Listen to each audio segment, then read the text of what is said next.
প্রিয় ক্লাস 12 অর্থাৎ দ্বাদশ শ্রেণীর ছাত্রছাত্রীরা, আজকের ভিডিওটিতে আমি তৃতীয় সেমিস্টারের বাংলা পরীক্ষার জন্য 100টা এমসিকিউ প্রশ্ন ও তার উত্তর বলে দেব। আশা রাখি তৃতীয় সেমিস্টারের বাংলা পরীক্ষার জন্য আজকের ভিডিওটিতে বলা 100টা এমসিকিউ প্রশ্ন পড়তে পারলে এখান থেকে তোমরা কিন্তু অনেক প্রশ্ন কমন পেয়ে যাবে। তো কাজেই তৃতীয় সেমিস্টারের বাংলা পরীক্ষায় তোমরা যারা ভালো রেজাল্ট করতে চাও তারা ভিডিওটি শেষ পর্যন্ত দেখতে থাকো। আর যদি চ্যানেলে নতুন হয়ে থাকো তাহলে অবশ্যই চ্যানেলটি সাবস্ক্রাইব করে পাশে থাকা বেল আইকনটি প্রেস করে রাখো। বারবার বলছি, প্রত্যেকটা প্রশ্ন গুরুত্বপূর্ণ, তাই একদম ভিডিওটা শেষ পর্যন্ত দেখার অনুরোধ রইল। তো চলো দেখে নেওয়া যাক গুরুত্বপূর্ণ প্রশ্নগুলি কি বলা হয়েছে। প্রথমে দেখে নেব আদরিণী গল্প থেকে গুরুত্বপূর্ণ প্রশ্নগুলি কি আছে। একের দাগে, আদরিণী গল্পটির রচয়িতা কে? উত্তর প্রভাত কুমার মুখোপাধ্যায়। 2. আদরিণী গল্পটিতে কয়টি পরিচ্ছেদ রয়েছে? উত্তর 7টি। 3. বামুনহাটে মেলা হয় কোন সংক্রান্তিতে? চৈত্র সংক্রান্তিতে। 4. আদালত অবমাননার জন্য মোক্তার মহাশয়ের জরিমানা হয়েছিল কত টাকা? উত্তর 5 টাকা। এরপরে 5. জয়রাম মোক্তার কত বছর ধরে পীরগঞ্জের বাবুদের এস্টেটের বাধা মোক্তার ছিলেন? উত্তর 20 বছর। এরপরে 6. শ্রীযুক্ত জয়রাম মুখোপাধ্যায়ের আদিবাস কোথায়? উত্তর যশোর। এরপরে 7. সন্ধ্যার পর গৃহে ফিরিয়া ড্যাশ বসিয়া সমবেত বন্ধুমণ্ডলীর নিকট মুখোপাধ্যায় এই কাহিনী সবিস্তারে বিবৃত করলেন। তো শূন্যস্থানে বসে যাবে বৈঠকখানায় বসিয়া। এরপরে 8. লাহিড়ী মহাশয়ের কর্মচারী হাতির দাম নিয়েছিল কত টাকা? উত্তর 2000। 9. নিমন্ত্রণ রক্ষা করিয়া পীরগঞ্জ হইতে ফিরবার পরদিন বিকেলেই মুখোপাধ্যায় মহাশয় সাক্ষাৎ করিতে গেলেন কার সহিত? উত্তর নরেশচন্দ্রের সহিত। 10. জয়রাম মোক্তারের বুড়ো নাতিনীর নাম কি? উত্তর কল্যাণী। 11. কল্যাণীর বিবাহের দিন কবে স্থির হল? উত্তর 10ই জ্যৈষ্ঠ। এরপরে 12. 5 টাকার জরিমানা বন্ধ করতে মোক্তার মশাইকে খরচ করতে হয়েছিল কত টাকা? উত্তর 1700 টাকা। এরপরে 13. বাছুরটির নামকরণ করেছিলেন কার নামে? জয়রাম মোক্তার বাছুরটির নামকরণ করেছিলেন? উত্তর ডেপুটি বাবুর নামে। এরপর দেখে নেব 14 এর দাগের প্রশ্ন। তার আগে বলে রাখছি, যে প্রশ্নগুলো দেখছো প্রত্যেকটা গুরুত্বপূর্ণ। তোমরা চাইলে খাতা কলম বের করে প্রত্যেকটা কিন্তু খাতায় নোট করে নিতে পারো। এখান থেকে তোমরা কিন্তু অনেক প্রশ্ন কমন পেয়ে যাবে, পরীক্ষার পর মিলিয়ে দেখবে। তাই অবশ্যই ভিডিওটিতে যে প্রশ্নগুলো বলা হচ্ছে খাতা কলম বের করে প্রত্যেকটা খাতায় নোট করে নাও। আর তোমরা যারা চাও এইরকম আরও অন্যান্য সাবজেক্টেরও গুরুত্বপূর্ণ ভিডিওগুলি তোমার কাছে পৌঁছে যাক, তারা অবশ্যই চ্যানেলটি সাবস্ক্রাইব করে পাশে থাকা বেল আইকনটি প্রেস করে রাখতে একেবারে ভুলো না। তো চলো দেখে নেব এরপরে 14 এর দাগে, আপনি নিমন্ত্রণ পেয়েছেন কি? নিমন্ত্রণ ছিল কিসের? উত্তর পীরগঞ্জের মেজবাবুর মেয়ের বিবাহের। এরপরে 15. মেজবাবুর মেয়ের বিবাহের দিন ধার্য হয়েছিল কবে? উত্তর সোমবার। এরপরে 16. মোক্তার শ্রীযুক্ত জয়রাম মুখোপাধ্যায়ের বয়স এখন কত? উত্তর 50 পার হয়েছে। এরপরে 17. মোক্তার মহাশয়ের পুত্র সংখ্যা কয়টি? উত্তর 3টি। 18. বামুনহাটের মেলা চৈত্র সংক্রান্তির কতদিন পূর্বে আরম্ভ হয়? উত্তর 15 দিন পূর্বে। এরপরে 19. দুটো দিন কাছারি কামাই হয়, কোন কোন দিন? উত্তর সোম মঙ্গল। 20. তাহার ড্যাশ গাই একটি এড়ে বাছুর প্রসব করিয়াছে, উত্তর মঙ্গলা। এরপরে 21. পীরগঞ্জের বিয়ে উপলক্ষে বাই এর আসার কথা থেকে? উত্তর হয়ে যাবে বেনারস থেকে। এরপরে 22. মুখুজ্জে মশাইয়ের বাড়ির গাভীটির নাম কি ছিল? উত্তর মঙ্গলা। এরপরে 23. বিবাহ উপলক্ষে খেমটা আসার কথা ছিল কোথা থেকে? উত্তর কলকাতা থেকে। এরপরে দেখে নেব 23 এর দাগে দুবার হয়ে গেছে, বুঝে নেবে। উমাচরণ লাহিড়ীর মাদি হাতিটির দাম নির্ধারিত হয়েছিল কত টাকা? উত্তর 2000 টাকা। এরপরে 24. মোক্তার মশাইকে উকিল বলে ভেবেছিলেন কে? উত্তর জজ সাহেব। এরপরে 25. কল্যাণীর বিবাহের জন্য পণ নির্দিষ্ট হয়েছিল কত টাকা? উত্তর 2000 টাকা। এরপরে দেখে নেব 26. মোক্তার মশাইয়ের নাতনি কল্যাণীর বয়স কত বছর? উত্তর 12 বছর। 27. আদরিণী তার বরাদ্দ খাবার থেকে খেয়েছিল কোন গাছ? কলা গাছ। এরপর 28. নতুন বলদ কিনে আনা লোকটার নাম কি ছিল? উত্তর ইমামউদ্দি। এরপরে 29, মোক্তার মশাইয়ের বন্ধুরা আদরিনীর বিক্রয় মূল্য স্থির করে কত টাকা? 3000 টাকা। এরপর দেখে নেব 30-এর দাগে, নগেন ডাক্তার ও উকিল কুঞ্জবিহারী বাবু জয়রাম মোক্তারের কাছে এসেছিল কখন? উত্তর বিকেলে। এরপর 31, আদরিনী গল্পটি প্রথম প্রকাশিত হয় কোন পত্রিকায়? উত্তর সাহিত্য পত্রিকায়। 32-এর দাগে, আদরিনীকে বিক্রয়ের জন্য প্রথম পাঠানো হয় কোথায়? উত্তর বামুনহাটের মেলায়। এরপর 33, অভিমান করে চলে গেলি মা, কার চলে যাওয়ার কথা বলা হয়েছে? উত্তর আদরিনীর। এরপরে 34-এর দাগে, রসুলগঞ্জের মেলা কতদিন ধরে হয়? উত্তর সপ্তাহব্যাপী। 35, আপনি জ্ঞানী লোক, মায়া পরিত্যাগ করুন, কিসের মায়া পরিত্যাগ করতে বলা হয়েছে? উত্তর আদরিনীর। এরপরে 36, হস্তি বিক্রির টাকা আসলেই কি করা হবে? উত্তর হয়ে যাবে গহনা বানাতে দেওয়া হবে। 37, পীরগঞ্জে গিয়ে নিমন্ত্রণ রক্ষা করা আমার পক্ষে একটু কঠিন বটে, বক্তাকে? উত্তর জয়রাম। এরপরে 38-এর দাগে, কোন হাটে বিস্তর গরু বাছুর ঘোড়া হাতি উট বিক্রয়ার্থে আসে? উত্তর বামুনহাটে। 39, আপনি এখানকার একজন ভালো উকিল, কে কাকে বলেছিলেন? উত্তর জজ সাহেব মোক্তারকে বলেছিলেন। এরপরে 40, তা মুখুজ্জেমশাই, আপনাকেও কিন্তু আমাদের সঙ্গে যেতে হবে, বক্তাকে? কুঞ্জবিহারী বাবু। এরপরে 41, প্রভাত কুমার মুখোপাধ্যায়ের ছদ্মনাম কি? উত্তর রাধামণি দেবী। 42, হাতিকে বাঁধার জন্য স্থান নির্দিষ্ট হয়েছিল কোথায়? বাগানে। 43, হস্তি ভাড়ার বিজ্ঞাপনে ভাড়া বাবদ প্রতিদিন ধার্য হয়েছিল কত টাকা? 3 টাকা। 44-এর দাগে, আদরিনীর জন্য জয়রাম বাবু রসগোল্লা আনিয়াছিলেন কত টাকার? উত্তর 2 টাকার। এরপরে 45, আদরিনীর নিথর দেহ কোথায় পড়েছিল? উত্তর আমবাগানের মাঝে। এরপরে দেখে নেব 46-এর দাগে, আদরিনী গল্পের মূল উৎস কি? গল্পাঞ্জলি। 47, তিনি চিঠি নিয়ে মহারাজের কাছে গেলেন, তিনি কে? উত্তর দেওয়ানজি। 48, আদরিনীর সেই দেশ বিশাল দেহখানি আম্রবনের ভিতরে পতিত রইয়াছে, উত্তর হয়ে যাবে নবজল ধরবর্ণ। এরপর 49-এর দাগে, জয়রাম মুখোপাধ্যায় কার কাছে হাতি চেয়েছিলেন? উত্তর মহারাজ নরশচন্দ্র রায় চৌধুরীর কাছে। 50, আদরিনী বিক্রির জন্য মহুতের সঙ্গে আর কে গিয়েছিল? উত্তর হয়ে যাবে মোক্তার মশাইয়ের মেজপুত্র। 51-এর দাগে, হাতিটোর দেশ পায় নাতি, উত্তর গোদা। শূন্যস্থানে বসে যাবে গোদা। এরপরে 52, আদরিনী গল্পটি প্রথম কবে প্রকাশিত হয়? উত্তর 1323 বঙ্গাব্দে। এরপর 53-এর দাগে, তখনকার দিনে ছোকরা মোক্তাররা কি পড়তেন? উত্তর শ্যামলা। এরপরে 54-এর দাগে, আশ্রিত জন প্রতিপালকেশু, আশ্রিত জনকে প্রতিপালন করেন, উত্তর হয়ে যাবে শ্রী নরেশচন্দ্র রায়চৌধুরী।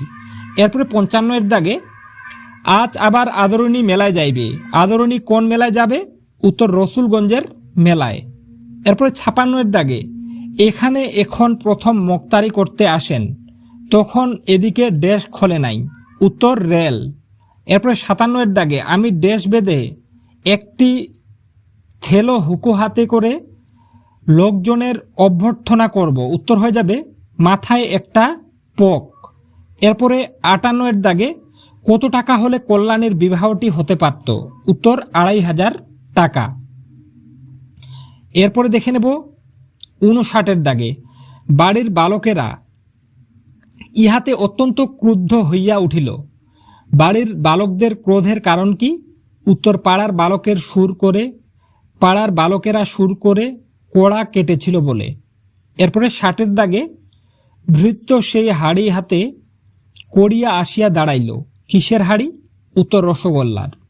এরপরে 61, বাড়ি থেকে কত দূরে এসে আদরিনী পীড়িত হয়ে পড়ে, উত্তর হয়ে যাবে 7 ক্রোশ। এরপরে 62-এর দাগে, পীরগঞ্জ থেকে হস্তি না পাওয়ার সংবাদ এসেছিল কখন? দ্বিপ্রহরে। এরপর 63, আদরিনীর জন্য দৈনিক ব্যয় কত টাকা হতো? উত্তর 1.5 টাকা। এরপর 64-এর দাগে, আদরিনীকে বিক্রির পর তাকে দেখতে যাওয়ার সময় মুখুজ্জেমশাই নিয়ে যাবেন কি? উত্তর রসগোল্লা ও সন্দেশ।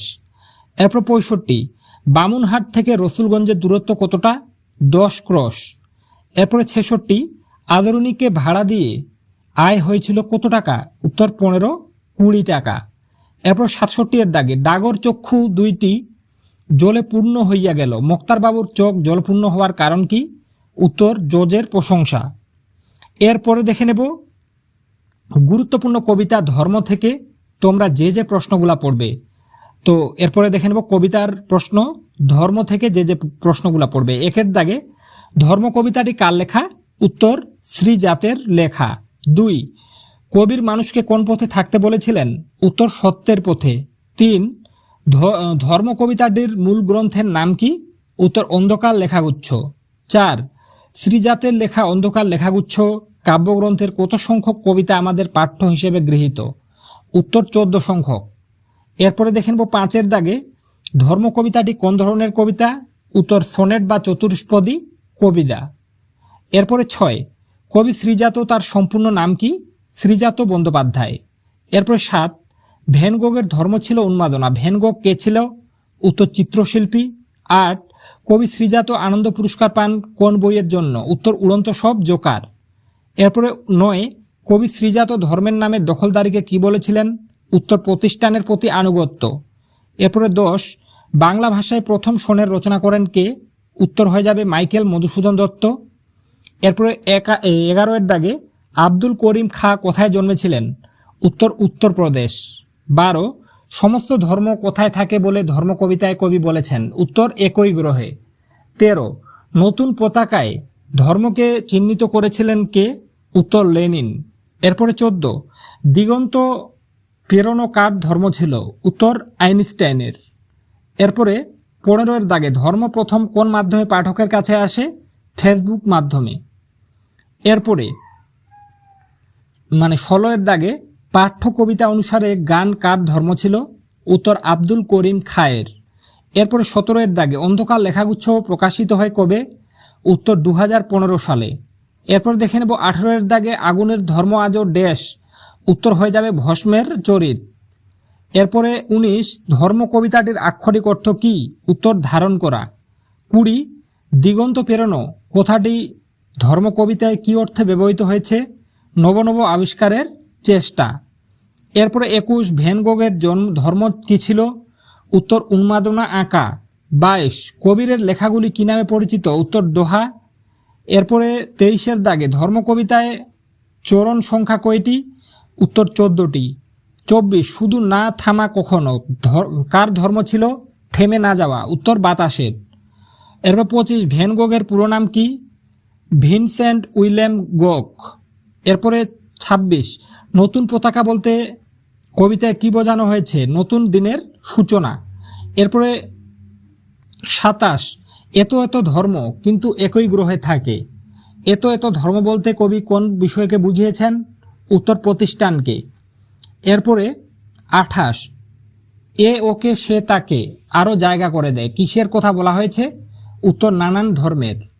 এরপরে 29, তোমার ধর্মের পথে কেন, তোমরা ধর্মের পথে কেন ড্যাশ, উত্তর হয়ে যাবে অপব্যয়, তোমরা ধর্মের পথে কেন অপব্যয়। এরপর 30, কেন অপব্যয়, কোথায় অপব্যয় হয়েছে বলে কবি মনে করেছিলেন? উত্তর হয়ে যাবে প্রাতিষ্ঠানিক ধর্মের পথে। এরপর 31 এর দাগে, তবে কেন অন্য ড্যাশ ভাবায় তোমাকে? উত্তর হয়ে যাবে পথ। 32, পাঠ্য কবিতায় ধর্ম কবিতাটি কতবার ব্যবহৃত হয়েছে? উত্তর 11 বার। 33, এ ওকে সে তাকে আরও কি করে দেয়? উত্তর জায়গা করে দেয়। 34, সে তোমাকে শিখিয়েছে দখলের কথা, সে যেন সে ধর্মই নয়, এখানে সে বলতে কাকে বোঝানো হয়েছে? প্রাতিষ্ঠানিক গোড়ামি সংকীর্ণ মানসিকতাকে। এরপরে 35, ভ্যান গোগ কোথাকার চিত্রশিল্পী ছিলেন? উত্তর হল্যান্ডের। এরপরে 36, কবিরের ধর্ম ছিল সত্যের বয়ান, কবির কে ছিলেন? উত্তর সন্ত। এরপরে দেখে নেব দিগ্বিজয়ের রূপকথা থেকে, দিগ্বিজয়ের রূপকথা নামক কবিতা থেকে তোমরা যে যে প্রশ্নগুলা পড়বে। তো এখানে মাত্র কয়েকটা প্রশ্ন আছে, দেখে নাও। 1 এর দাগে, দিগ্বিজয়ের রূপকথা কবিতাটির কবিকে? উত্তর নবনীতা দেবসেন। 2, নবনীতা দেবসেনের প্রথম প্রকাশিত কাব্যগ্রন্থের নাম কি? উত্তর প্রথম প্রত্যয়। 3 দিগ্বিজয়ের রূপকথা কবিতাটির মূল কাব্যগ্রন্থটি কি? উত্তর রক্তে আমি রাজপুত্র। 4 দিগ্বিজয়ে যেতে হবে ড্যাশ দিলেন সাজিয়ে, উত্তর দুয়োরানী।